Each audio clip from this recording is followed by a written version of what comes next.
Welcome back to Splendid Tales, where karma wears steel boots and the truth never whispers. If you love stories where arrogance meets its maker, make sure to like, comment, and subscribe. You're about to witness fireworks wrapped in reality. The morning began innocent, sunlight slipping through the clouds, birds gossiping softly, and a young black girl humming while waiting for her bus. She was maybe 10, with pigtails that caught the breeze and a backpack full of hope. Then came the screech of expensive tires, a white SUV stopping so abruptly that even the birds went silent. Out stepped Karen, president of the HOA and self-proclaimed sheriff of sidewalks. Sunglasses too big, voice too loud, she stormed forward like she owned the oxygen. "You don't belong here," she barked, glaring at the little girl. "Whose child are you?" The girl froze, her smile shrinking as the woman's voice echoed through the street.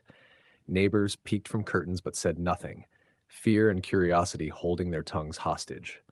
Karen folded her arms like justice in yoga pants. "If you don't tell me your address, I'm calling security." She pulled out her phone, smirking like she'd just solved world peace. The child whispered, "My dad lives here," but the woman scoffed. "Sure he does." She didn't know that this dad wasn't just another homeowner. The storm she was calling on herself was dressed in calm, and it was already on its way. If this tension's got your blood boiling, hold on tight. The black SUV turned the corner just as Karen's phone hit her ear. Out stepped a man in a pressed navy uniform, tall, calm, and wearing authority like a second skin. His presence alone made silence spread faster than wildfire. But Karen didn't see calm. She saw challenge. She waved her manicured hand like she was flagging down a taxi. "Sir, you need to control your daughter," she snapped, her voice sharp enough to cut glass. "This is a private community. You people can't just—" He raised one hand, not in anger, but in warning. "Ma'am," he said quietly, "is there a problem here?" "Oh, there's definitely a problem," she barked back, stepping closer. "She's trespassing, and if you don't leave, I'll call the cops." Her tone dripped superiority, the kind that smells like perfume and privilege. The neighbors, now filming from their windows, gasped at the audacity. The little girl clung to her backpack, whispering, "Daddy, can we go home?" But her father only smiled, slow and deliberate, like a lion amused by a house cat. "Go ahead," he said softly. "Call them." Karen froze for a moment, confused by his calm. "Excuse me?" He nodded. "You said you'd call the police. Go ahead. I'll wait." Something in his voice made her falter, but her pride was a machine with no brakes. "Don't test me," she hissed, dialing anyway. "Oh, Karen." She was already being tested.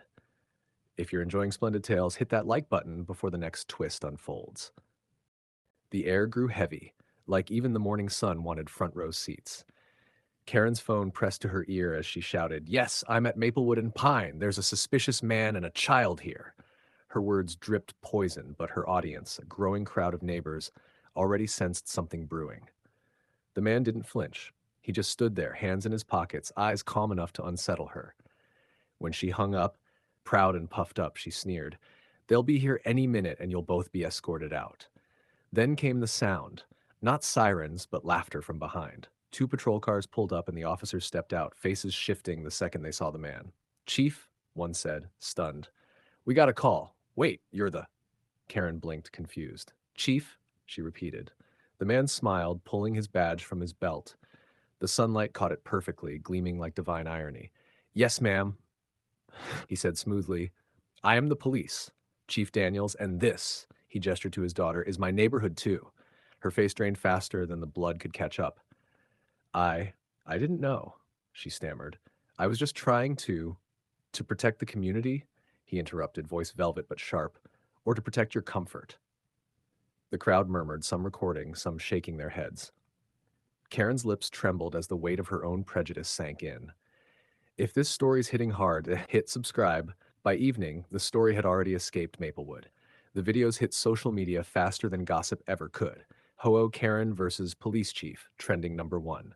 Comment sections burned with disbelief and poetic justice. Some called it karma, others called it education in human form. Karen tried to vanish behind locked blinds, but the internet doesn't do mercy. Her name was now a cautionary tale whispered in group chats and coffee shops. Neighbors who once nodded politely crossed the street instead. Her HOA title? Gone. Her pride? Evaporated faster than her excuses. But Chief Daniels never gloated. That night, he knelt beside his daughter, the same calm in his voice as the morning. "Sweetheart," he said softly, "you don't fight ignorance with anger. You fight it by standing taller than it can see." His daughter smiled, small but brave, her innocence restored. The next morning, something miraculous happened. Karen, humbled, shaken, mascara streaked, knocked on his door.